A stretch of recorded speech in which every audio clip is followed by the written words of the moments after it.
হিজরতের পর থেকে যে আয়াত কারিমাগুলা যেই সূরাগুলা নাজিল হয়েছে ওইগুলাকে মাদানী সূরা বলে।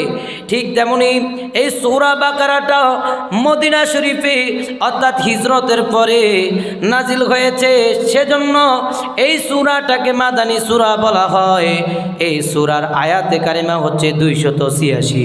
সবচেয়ে বড় সূরা, এটার চাইতে আর বড় সূরা গোটা কোরআনুল কারিমের মধ্যে নাই, যেটা 1 পারা 2 পারা 3 পারা জুড়ে শেষ দিকে আমার আল্লাহর ইসমে আজম একটা নাম আছে। আমার আল্লাহর ইসমে আজম নাম রয়েছে আল্লাহু লা ইলাহা ইল্লা হুয়াল হাইয়ুল কাইয়্যুম।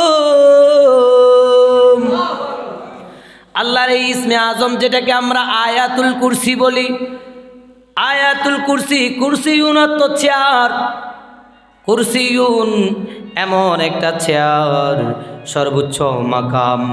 আল্লাহর নবী দুজাহানের বাদশা নবী কামলিওয়ালা নবী বলে প্রত্যেক জিনিসের একটা সর্বোচ্চ শাখা আছে। আমরা যে এই মসজিদের মধ্যে বসেছি এটার নাম হচ্ছে আল মসজিদু বাইতুল্লাহ। এই মসজিদটা আল্লাহর ঘর। আবার আল মসজিদু বাইতুল্লাহ দ্বারা বোঝায় আল মুরাদু বিমাক্কাতিল মুকাররমা। মসজিদ আল্লাহর ঘর বলতে বোঝায় আল্লাহর ঘর খানে কাবা। জোরে বলেন সুবহানাল্লাহ। আল্লাহর ঘর খানে কাবা, ওইটাও বাইতুল্লাহ, আল্লাহর ঘর, যেখানে দাঁড়িয়ে নামাজ আদায় করলে 1 রাকাতে 1 লক্ষ রাকাতের সওয়াব। জুড়ে বলুন সুবহানাল্লাহ। এই মসজিদেরও পর্যায়ক্রমে তারতম্য আছে। খানে কাবায় দাঁড়িয়ে নামাজ আদায় করবেন 1 রাকাতে 1 লক্ষ রাকাত। নবীর ঘর মসজিদে নববীর মধ্যে 1 রাকাতে 50,000 রাকাত। মসজিদ আকসা, সেখানে ফিলিস্তিনের মসজিদ আকসা, সেখানে 1 রাকাতে 25,000 রাকাতের সওয়াব। আর এগুলা হচ্ছে 1 থেকে 10 27 গুণ বেশি সওয়াব। এই ঘর থেকে নামাজ যদি আপনি মসজিদে আদায় করেন তাহলে আল্লাহ 27 গুণ সওয়াব বাড়িয়ে দিবে। জোরে বলুন সুবহানাল্লাহ। তো পর্যায়ক্রমে ক্যাটাগরি আছে। যেমন আমরা মাদ্রাসায় পড়ালেখা করেছি, মসজিদ যেরকম ক্যাটাগরি আছে, আল্লাহর ঘর আর এই ঘর, এটাও আল্লাহর ঘর, ওইটাও আল্লাহর ঘর, সওয়াবের দিক দিয়ে তারতম্য রয়েছে। ঠিক তেমনি আমরা মাদ্রাসায় পড়ালেখা করেছি, ক্লাস অনুযায়ী, ক্লাসিফিকেশন অনুযায়ী, শ্রেণী অনুযায়ী ওইটারও তারতম্য আছে। যেমন সিয়াসিত্তা গ্রন্থ হচ্ছে 6টা, বুখারী, মুসলিম, তিরমিজি, আবু দাউদ, নাসাই, ইবনে মাজাহ। এই 6টি হাদিসের কিতাব, যেগুলা কোরআনের পরে স্থান, বিশুদ্ধ 6টি গ্রন্থ। ওইগুলার যেরকম সবচেয়ে সবার আগে বুখারী শরীফ, আবার কোরআনুল কারীমের পরেই বুখারী শরীফের স্থান। যেভাবে হাদিসের কিতাবের তারতম্য রয়েছে, আল্লাহর ঘর মসজিদের তারতম্য রয়েছে। ক্লাসিফিকেশন অনুযায়ী শ্রেণী, 1ম শ্রেণী থেকে কামিল মাস্টার্স পর্যন্ত প্রত্যেকটার এক একটা চূড়া রয়েছে, এক সর্বোচ্চ শাখা রয়েছে। ঠিক তেমনি আল্লাহর নবী দুজাহানের বাদশা নবী কামলিওয়ালা নবী সহিহ তিরমিজি শরীফের হাদিস 2878 নম্বর হাদিসের মধ্যে আল্লাহর নবী ইরশাদ করেন, ও আমার উম্মতেরা শুনাম, عن أبي هريرة رضي الله تعالى عنه قال قال رسول الله صلى الله عليه وسلم। আল্লাহর নবীর প্রিয় সাহাবী হযরত আবু হুরায়রা রাদিয়াল্লাহু তাআলা তিনি বর্ণনা করেন, আল্লাহর নবী সাল্লাল্লাহু আলাইহি ওয়াসাল্লাম বলেছেন, লিকুল্লি শাইইন সানাম। প্রত্যেক জিনিসের সর্বোচ্চ একটা শাখা রয়েছে, সবচেয়ে উঁচু একটা চূড়া রয়েছে। ঠিক তেমনি ওয়া ইন্না সানামুল কোরআন, আর এই আল্লাহর কোরআনুল কারীম 30 পারারও একটা চূড়া রয়েছে, সবচেয়ে উঁচু শাখা রয়েছে, সবচেয়ে বড় একটা সর্বশেষ পর্যায়ে রয়েছে, যেটার মাকাম আল্লাহর দরবারে অনেক বেশি। আমার নবী রহমাতুল্লিল আলামিন বলে ওই উঁচু মাকামের সূরার নাম হচ্ছে সূরাতুল বাকারা। সুবহানাল্লাহ। কোরআনের সর্বোচ্চ চূড়ার নাম হচ্ছে, সর্বোচ্চ শাখার নাম হচ্ছে সূরাতুল বাকারা। তারপর আমার নবী বলে ওয়াফিহা আয়াতুন, আর এটার মধ্যে এমন একটা আয়াত রয়েছে হিয়া সাইয়্যিদাতুল আয়াতিল কোরআন, কোরআনের 6666 আয়াত, কারো মতে কম বেশি হতে পারে। সবগুলো আয়াতের চাইতে সাইয়্যিদাতুল আয়াত যেটাকে বলা হয়, আয়াতগুলার সর্দার যেটাকে বলা হয়, সেই আয়াতের সর্দারের নাম হচ্ছে সূরা বাকারার আয়াতুল কুরসি। জুড়ে বলুন সুবহানাল্লাহ। বাবা সুবহানাল্লাহ একটু বললেন, না হয় ভাল লাগে না। সুবহানাল্লাহ বললে এটা জান্নাতের ফল। একটু জবানটা খোলা রাখবেন। এক তো রোজা রেখেছেন, আল্লাহর মেহবুব বান্দা, পছন্দনীয়, আল্লাহর মুমিন মুত্তাকি বান্দা, আল্লাহর পছন্দের বান্দা, আর আল্লাহর ঘর মসজিদে এসেছেন। আহাবুল বিলাদিল্লাহ মাসাজিদুহা, এই দুনিয়ার জমিনে আল্লাহ সবচেয়ে বেশি পছন্দ করে মসজিদ। ওয়াবগাদুল বিলাদিল্লাহ আসওয়াকুহা, বাজারকে, বাড়ি, বিভিন্ন জায়গা যেগুলোতে আমরা ফাহিশা কথা বলি, গুনাহের কাজ করি, সচরাচর গালি, বিভিন্ন জিনিস দিয়ে ফেলি, খারাপ কথা বলতে আমরা সংকোচ বোধ করি না, ওই জায়গাগুলো হচ্ছে খারাপ। শ্রেষ্ঠ জায়গার নাম মসজিদ। মসজিদে এসেছেন রমজানের রোজা রেখে, এবং রোজা রেখে এসেছেন আরও শ্রেষ্ঠ গ্রন্থ তাফসীরুল কোরআন মাহফিল এর আলোচনা শুনছেন। আর কাদের জবানে শুনছেন? আল উলামাউ ওয়ারাসাতুল আম্বিয়া, ওলামায়ে কেরাম হচ্ছে নবীর ওয়ারিস। ওই শ্রেষ্ঠ ওয়ারিস থেকে আপনারা দরস শুনতেছেন। ওই জায়গায় যদি চুপ থাকেন তাহলে এটা মানা যায় না। সেজন্য জোরে বলুন সুবহানাল্লাহ।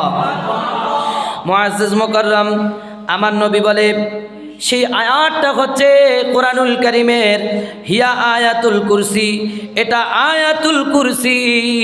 এই আয়াতুল কুরসির ব্যাপারে আমার নবী রাহমাতুল লিল আলামিন বলে, যে ব্যক্তি আল্লাহ রাব্বুল আলামিনের এই আয়াতুল কুরসিটা পাঠ করবে, আয়াতুল কুরসি যারা পাঠ করবে, আমার আল্লাহ রাব্বুল আলামিন তাদেরকে দুনিয়ার বিভিন্ন টেনশন, ডিপ্রেশন থেকে আল্লাহ মুক্ত করে দিবে। সে হতাশ হবে না কখনো আয়াতুল কুরসি পড়ার কারণে। জোরে বলুন সুবহানাল্লাহ। আমার নবী মেশকাতের হাদিসের মধ্যে বলে, আয়াতুল কুরসি পাঠ করার জন্য জান্নাত নিশ্চিত হয়ে যায়, জান্নাত লাভের পথ নিশ্চিত হয়ে যায়। আমরা 5 ওয়াক্ত নামাজ আদায় করি। আল্লাহ কোরআনুল কারীমের মধ্যে বলে, ইন্নাস সালাতা কানাত আলাল মুমিনিনা কিতাবাম মাওকুতা। ও আমার বান্দা শোনো, আমি আল্লাহ তোমার জন্য দৈনিক 5 ওয়াক্ত নামাজ ফরজ করেছি। এই 5 ওয়াক্ত নামাজ যদি হাফিজুস সালাত, কেউ যদি এই নামাজের সংরক্ষণ করতে পারে, হেফাজত করতে পারে, ঠিক মতো 5 ওয়াক্ত নামাজ আদায় করতে পারে, ফাদখালাল জান্নাহ। জোরে বলুন সুবহানাল্লাহ। আমার আল্লাহ তাকে জান্নাতের মধ্যে ঢুকিয়ে দিবে। জোরে বলুন সুবহানাল্লাহ। ওই 5 ওয়াক্ত নামাজের পরে আমরা কিছু ওজিফা পড়ি, সুবহানাল্লাহ, আলহামদুলিল্লাহ, আল্লাহু আকবার। আবার কেউ ফরজ সালাতের সালাম ফিরানোর পরে আস্তাগফিরুল্লাহ পড়ে, এটাও হাদিসে আছে। কেউ লা ইলাহা ইল্লাল্লাহ পড়ে, আল্লাহর জিকির করে, এটাও হাদিসে আছে। আবার কেউ জিকির করে লা ইলাহা ইল্লাল্লাহু ওয়াহদাহু লা শারীকা লা, লাহুল মুলকু ওয়া লাহুল হামদ, ইউহয়ী ওয়া ইউমীত ওয়া হুয়া আলা কুল্লি শাইইন কাদির। জোরে বলুন সুবহানাল্লাহ। সবগুলো হাদিস দ্বারা সাবেত। যে আমলের কথা বলি, জিকির তো হয় আল্লাহর। কেউ আস্তাগফিরুল্লাহ পড়ে, সেখানে আল্লাহর নাম আছে। কেউ লা ইলাহা ইল্লাল্লাহ পড়ে, সেখানে আল্লাহর নাম আছে। কেউ আলহামদুলিল্লাহ পড়ে, সেখানে আল্লাহর নাম আছে। কেউ লা ইলাহা ইল্লাল্লাহু ওয়াহদাহু লা শারীকা লা, সেখানে আল্লাহর নাম আছে। এগুলা নিয়ে ভেদাভেদ করার কোনো কারণই হতে পারে না। যেটাই পড়েন আল্লাহর জিকির হয়। এবার আমার নবী রাহমাতুল লিল আলামিন বলে, ও আমার উম্মত শোনো, আমি নবীর উম্মত বানিয়েছি তোমাদেরকে। তোমাদের কপাল কত ভালো, তোমাদের কত খুশনসিব।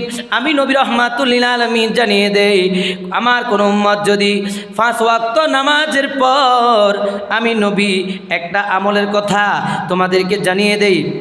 عن أبي أمامة رضي الله تعالى عنه قال قال رسول الله صلى الله عليه وسلم من قرأ آيات الكرسي দুবুরা কুল্লি সলাতিন মাকতুবা, 5 ওয়াক্ত নামাজের পরে, 5 ওয়াক্ত ফরজ সালাতের পরে ডানে সালাম ফিরালেন, বামে সালাম ফিরালেন।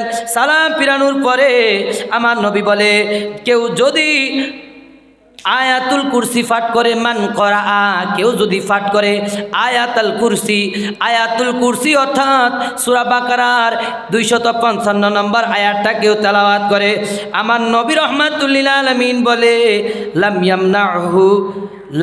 ইয়ামনাহু, তার একটাই মাত্র বাধা আছে, মিন দুখুলিল জান্নাহ, জান্নাতে যাওয়ার একটা বাধা, আর একটা বাধাও তার জান্নাতে যাওয়ার জন্য নাই। সব বাধা তার শেষ হয়ে গিয়েছে, এখন তার মধ্যে জান্নাতে যাওয়ার মধ্যে শুধু একটা বাধা আছে। সাহাবায়ে কেরাম বলল, ইয়া রাসূলুল্লাহ, সব বাধা শেষ, শুধু সে জান্নাতে যাবে, এখন এই কোন বাধাটা? আমার নবী বলে, কেউ যদি 5 ওয়াক্ত ফরজ সালাতের পর আয়াতুল কুরসি তেলাওয়াত করে, আল্লাহু লা ইলাহা ইল্লা হুয়াল হাইয়ুল কাইয়ুম, এই আয়াতটা তেলাওয়াত করে, আমার নবী বলে ওই ব্যক্তি জান্নাতে যাওয়ার জন্য একটি বাধা, আর সেই বাধাটা হচ্ছে সে মরে না এখনো, মরা মাত্রই সে জান্নাতে চলে যাব। জোরে বলুন সুবহানাল্লাহ। আমার নবী বলে একটা বাধা, সেটা হচ্ছে সে মরে না, মরলেই জান্নাতে চলে যাবে। জোরে বলুন সুবহানাল্লাহ। শুধু একটা বাধা, শুধু মরণ, ব্যক্তি মরে না সেজন্য জান্নাতে যায় না, মরলেই জান্নাত। সেজন্য আয়াতুল কুরসি পড়া দরকার আছে না নাই? জোরে বলেন, আয়াতুল কুরসি পড়া দরকার আছে না নাই? সেজন্য 5 ওয়াক্ত নামাজের পর আমার মা বোনেরা, আমার মুরব্বী আব্বাজিরা, আমার নওজোয়ান যুবক ভাইয়েরা, কলিজার টুকরা আমার ছাত্র ভাইয়েরা, আয়াতুল কুরসি আমরা যাতে নিয়মিত পড়ি, সেই আয়াতুল কুরসি কোরআনুল কারীমের শ্রেষ্ঠ আয়াত, নবীর হাদিস দ্বারা আমরা প্রমাণ পেলাম, তিরমিজির হাদিস। জোরে বলুন সুবহানাল্লাহ। এবার আসুন তিরমিজির হাদিস, আমার নবী বুখারীর হাদিসের মধ্যে বর্ণনা করেছেন। ও আমার উম্মত শোনাও, বুখারীর 5010 নম্বর হাদিস, আয়াতুল কুরসি যেই ব্যক্তি পাঠ করবে আল্লাহর পক্ষ থেকে ওই ব্যক্তিকে নিরাপত্তা দেওয়া হবে। আমার নবী রাহমাতুল লিল আলামিন বলে, যেই ব্যক্তি আয়াতুল কুরসি পাঠ করবে চোর ডাকাতের ভয় থেকে তাকে নিরাপত্তা দিবে, শয়তানের ধোঁকা থেকে আমার আল্লাহ রব্বুল আলামিন তাকে নিরাপত্তা দান করবে। আমার নবী রাহমাতুল লিল আলামিন বলে, ও দুনিয়ার জমিনের মানুষ শোনো, শয়তান থেকে তোমরা পরিত্রাণ কখন পাবা? শয়তান থেকে বেঁচে থাকো।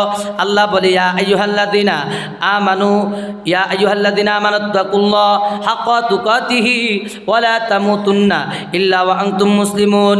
আমার আল্লাহ রাব্বুল আলামিন বলে, তোমরা আল্লাহকে ভয় করো এবং পরিপূর্ণ ঈমানদার মুত্তাকি মুসলমান না হয়ে মৃত্যুবরণ করিও না। আবার আমার আল্লাহ রাব্বুল আলামিন বলে, ইয়া আইয়ুহাল্লাযিনা আমানুত্তাকুল্লাহ, তোমরা আল্লাহকে ভয় করো, ওয়ালা তাত্তাবিউ খুতুওয়াতিশ শাইতান ইন্নাহু লাকুম আদুউম মুবিন। তোমরা যারা ঈমান আনয়ন করেছো, আল্লাহকে আল্লাহ বলে স্বীকার করেছো, আমি আল্লাহ তোমাদেরকে জানিয়ে দেই, তোমরা ওয়ালা তাত্তাবিউ, আর তোমরা অনুসরণ করবা না, অনুকরণ করবা না, তোমরা ওই পথে হাঁটবা না। আল্লাহ কোন পথে হাঁটবো না?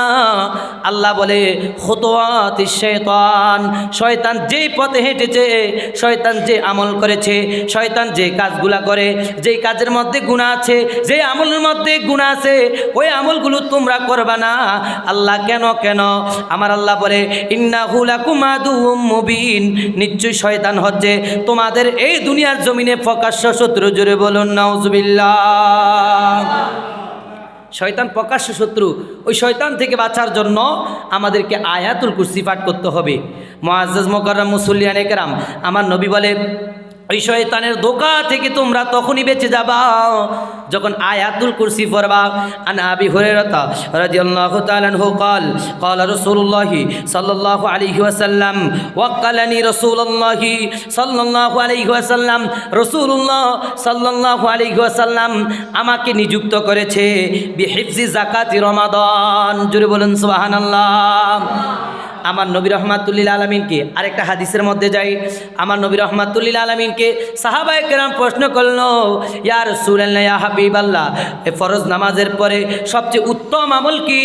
আমার নবী রাহমাতুল লিল আলামিন বলে, রমজানের রোজার পরে তোমাদের ফরজ সালাত, এরপরে সবচেয়ে উত্তম নামাজ হচ্ছে সলাতুত তাহাজ্জুদের নামাজ। জোরে বলুন সুবহানাল্লাহ। সাহাবায়ে কেরাম প্রশ্ন করলো, ওই রমজান মাসের রোজার চাইতে উত্তম, অর্থাৎ রমজান মাসের রোজার পরে উত্তম রোজা কোনগুলা? আমার নবী কখনো বলছে রজব মাসের রোজা, রজব মাসের 27-এর রোজা, আবার বলছে শাবান মাসের লাইলাতুন নিসফি মিন শাবান, অর্থাৎ শাবান মাসের আমরা যে শবে বরাতের রোজা রাখি ওই রোজা। আর আমার নবী রাহমাতুল লিল আলামিন বলেছে আর আল্লাহর ফরজ নামাজের পর শ্রেষ্ঠ আমল হচ্ছে আল্লাহর রাস্তায় দান করা। ওই দান করাটা কোন সময়ে দান করব? কয় সেটা হচ্ছে আসিয়ামু অথবা রমাদান সাদাকাতিন, রমজান মাসের মধ্যে কেউ যদি সদকা করে আল্লাহ রাব্বুল আলামিনের কাছে ফরজ নামাজের পর ওই রমজান মাসে আল্লাহর রাস্তায় দান করা, অর্থাৎ যাকাতের মালগুলো হিসাব করে আল্লাহর রাস্তায় গরিবদেরকে, অসহায়দেরকে, মিসকিনদেরকে, ফকিরদেরকে দিয়ে দেওয়া, নিকট আত্মীয় গরিবদেরকে দিয়ে দেওয়া, আল্লাহর কাছে এটা সবচেয়ে বেশি শ্রেষ্ঠ আমল। জোরে বলুন সুবহানাল্লাহ। আমার নবী বলছে সদাকাতু তারুদ্দুল বালা, তুমি যদি যাকাতের টাকা হিসাব করে দিয়ে দাও সম্পদটা পবিত্র হলো, তোমার অনেক জটিল কঠিন বিপদ বালা মুসিবত তোমার এই সৎকার মাধ্যমে দূর হয়ে গেল। জোরে বলুন সুবহানাল্লাহ। সৎকায়ে জারিয়া করলে কি হয়? যে মাহফিল সাজিয়েছে, মাহফিলে দান সৎকার যদি করেন, আল্লাহর রাস্তায় কোরআনের মসজিদ সাজানোর জন্য যদি আপনি দেন, তাহলে আল্লাহ আপনাকে অন্য দিক দিয়ে বালা মুসিবত দূর করে দিবে। এটা দ্বারা মাওলানা আলী আজম সাহেব ওনার ছেলেদের বা ডাক্তার হেলাল সাহেব, আলহাজ বশির সাহেব সহ ওনাদের বা আপনাদের আমার মুরব্বী যারা আছেন, কারো 2-4 পয়সার পয়দা হবে না মাহফিল দিয়ে যে ব্যবসা করছেন, যে মাহফিলে টাকা দিয়ে 1 বছর চলবেন, এমনটা নয়।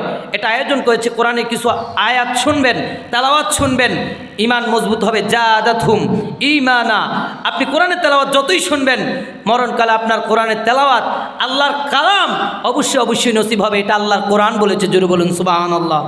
এই জন্য এই ইন্তেজাম করা, অন্যথায় এই ইন্তেজাম করে আপনাদেরকে কষ্ট দেওয়া কোনো দরকারই ছিল না। এটা এই কারণেই করেছে নাজাতের জন্য। বাবা, কবরবাসীরা কেমন খুশি হয় সেটা যদি আমি দেখতেন, তাহলে বছরে 365 দিন আপনি কোরআনের মসজিদ সাজাতেন, কোরআন তাফসির করতেন, কোরআন তেলাওয়াত করতেন, মসজিদে আপনি পড়ে থাকতেন। কবরের আযাব দেখলেই আপনি বুঝতেন যে কবরের কি আযাব। যদি সেটা প্রদর্শন করে দিত, আমার মনে হয় না আপনি ঘরে একদিনও থাকতেন। শুধু মসজিদ আর ঘরে আপনি রাস্তা বানিয়েই ফেলতেন, শুধু মসজিদে দৌড়াদৌড়ি করতেন, মসজিদেই থাকতেন প্রয়োজনীয় কাজ ছাড়া। যদি আপনি বুঝতেন, কবরের আযাব দেখতেন যে কবরের বাসিন্দারা কেমন আছে, তারা আজকে খুশি আনন্দিত, এখানে তাফসীর হচ্ছে, আওয়াজগুলো প্রত্যেক কবরে যাচ্ছে। আমার নবী বলছে কোরআনের তেলাওয়াত যেই কবরগুলোর মধ্যে যায় সেই কবরের আযাব আমার আল্লাহ কোরআনের অক্ষরের তেলাওয়াতের সম্মানার্থে আল্লাহ সঙ্গে সঙ্গে ওই কবরের আযাবকে বিজুনুবিহীন তাদের আযাবকে আমার আল্লাহ লাঘব করে, তাদেরকে মুক্ত করে জান্নাতের পরিবেশ তৈরি করে দেয়। জোরে বলুন সুবহানাল্লাহ। আমার আল্লাহ বলে তোমরা জাগো, জেগে ফাসবাহ বিনাম, তোমরা ঘুম থেকে জাগো, জাগ্রত হয়ে সমবেত হও। কোরআনের মসজিদ সাজিয়েছে, একত্র হয়ে তোমরা কোরআনের তাফসীর শোনো, কোরআনের তেলাওয়াত শোনো। জোরে বলেন সুবহানাল্লাহ। মুআজ্জাজ মুকাররম, আসুন আমার নবী রাহমাতুল লিল আলামিন বুখারীর হাদিসের মধ্যে বলে এই আয়াতুল কুরসি কেউ যদি পড়ে, একটু আলোচনা করে নেই আয়াতুল কুরসিতে কি বলেছে। আল্লাহু লা ইলাহা ইল্লা হুয়াল হাইয়ুল কাইয়ুম। আল্লাহ মানে আল্লাহর জাতি নাম। এই নামে এত মধু, আল্লাহকে ডাকলে মনে হয় যে এটাতে মধু আছে। জোরে বলুন সুবহানাল্লাহ। আল্লাহর এই এক নামের ভিতরেই আল্লাহর 99 সিফাতি নাম আছে না, ওই সবগুলার সার নির্যাস এ আল্লাহ নামের মধ্যে নিহিত। জোরে বলুন সুবহানাল্লাহ। মোল্লা আলী কারি হানাফি বলে, ও দুনিয়ার জমিনের মানুষ কেউ যদি বলে লা ইলাহা ইল্লাল্লাহ, সে মুসলমান, ফাদখালাল জান্নাহ। আমার নবী বলছে কেউ লা ইলাহা ইল্লাল্লাহ বললে আমার আল্লাহ তাকে জান্নাতের অধিবাসী বানিয়ে দিবে। আর কেউ যদি বলে লা ইলাহা ইল্লা হুয়ার রহমান, কেউ যদি বলে আল্লাহ ছাড়া কোনো ইলাহ নেই, লা ইলাহা কোনো ইলাহ নেই, হুয়ার রহমান, রহমান ব্যতীত, কয় সে ব্যক্তিকে মুসলমান বলা যাবে না। বলে কেন? মোল্লা আলী কারি হানাফি মেরকাতের মধ্যে তিনি লেখেন, ও দুনিয়ার জমিনের মানুষ শুনো, আল্লাহকে যদি লা ইলাহা ইল্লা হুয়ার রহমান বলে কেউ ডাকে, তাকে মুসলমান বলা যাবে না। কারণ মুসলমান হচ্ছে ওই ব্যক্তি যার ভিতরে আল্লাহ রাব্বুল আলামিনকে পাওয়া যাবে। লা ইলাহা ইল্লাল্লাহ আল্লাহ পাওয়া যাবে। এই আল্লাহ হচ্ছে, আল্লাহ নামটা হচ্ছে আল্লাহর জাতি নাম। হুয়ার রহমান, রহিম, গফফার, সত্তার, কহ্হার, এগুলা হচ্ছে আল্লাহর সিফাতি নাম। এই সিফাত এগুলো হচ্ছে গুণ, আর আল্লাহ নামটা হচ্ছে আল্লাহর জাতি নাম। 99 নামের ভিতরে যা আছে আমার আল্লাহর আল্লাহ নামের মধ্যে সবগুলা গুণ বৈশিষ্ট্য নিহিত। জোরে বলুন সুবহানাল্লাহ। সেই জন্য আল্লাহ আল্লাহ জিকির করা দরকার আছে না নাই? আল্লাহ নামের জিকির করলে 100 নামের জিকির করা হয়। আপনি জিকির করছেন একবার, কয়বার? আর জোরে বলেন কয়বার? একবার জিকির করছেন, জিকির হয়েছে 100 বার। জোরে বলুন সুবহানাল্লাহ। আহা কি সুন্দর হাদিস আমার নবী আমাদেরকে জানিয়ে দিয়েছে।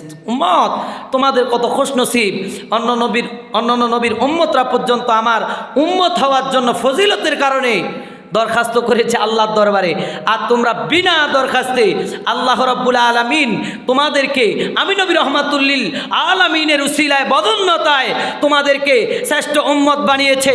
কুনতুম খায়রা উম্মাতিন উখরিজাত লিন-নাস তা'মুরুনা বিল মারুফ, তোমাদেরকে শ্রেষ্ঠ জাতি বানিয়েছে ভালো কাজের দিকে, নামাজের দিকে, তেলাওয়াতে কোরআনের দিকে, আল্লাহর ঘর কোরআনের তাফসীরের দিকে, রমজানের রোজার দিকে, হজের দিকে, যাকাতের দিকে, সদকার দিকে, ভালো আমলের দিকে তোমাদেরকে আহ্বান করার জন্য শ্রেষ্ঠ উম্মত বানিয়েছে। ওয়া তানহাউনা আনিল মুনকার, সমাজে যে সমস্ত অশ্লীল বেহায়াপনা কাজ হয় সেগুলো থেকে বাধা দেওয়ার জন্য, জান্নাতে যাওয়ার জন্য তোমাদেরকে আমার আল্লাহ শ্রেষ্ঠ উম্মত বানিয়েছে। জোরে বলুন সুবহানাল্লাহ। শ্রেষ্ঠ নবীর উম্মতে মোরা, আনন্দের আর সীমা নাই, আনন্দের আর সীমা নাই। মিলাদুন নবীর দিনে জুলুস করে শান্তি পাই। শ্রেষ্ঠ নবীর উম্মতে মোরা, আনন্দের আর সীমা নাই, আনন্দের আর সীমা নাই। রমজানের দিনে মোরা তাফসিরুল কোরআন মাহফিল করে শান্তি পাই। শ্রেষ্ঠ নবীর উম্মতে মোরা, আনন্দের আর সীমা নাই, আনন্দের আর সীমা নাই। মিলাদুন নবীর দিনে জুলুসে করে শান্তি পাই। মিলাদুন নবীর দিনে কিয়ামে করে শান্তি পাই। শ্রেষ্ঠ নবীর উম্মতে মোরা, আনন্দের আর সীমা নাই, আনন্দের আর সীমা নাই। মিলাদুন নবীর দিনে মাহফিল করে শান্তি পাই। জোরে বলেন মারহাবা। আমরা মিলাদুন নবীর মাহফিল সাজাই, তাফসিরুল কোরআন মাহফিল সাজাই আমাদের অন্তরে প্রশান্তির জন্য, ঠিক না বে ঠিক? আমরা নবীর মিলাদ পড়ি, কিয়াম করি, নবীর দরুদ পড়ি, সালাতু সালাম জানাই আমাদের অন্তরের প্রশান্তির জন্য।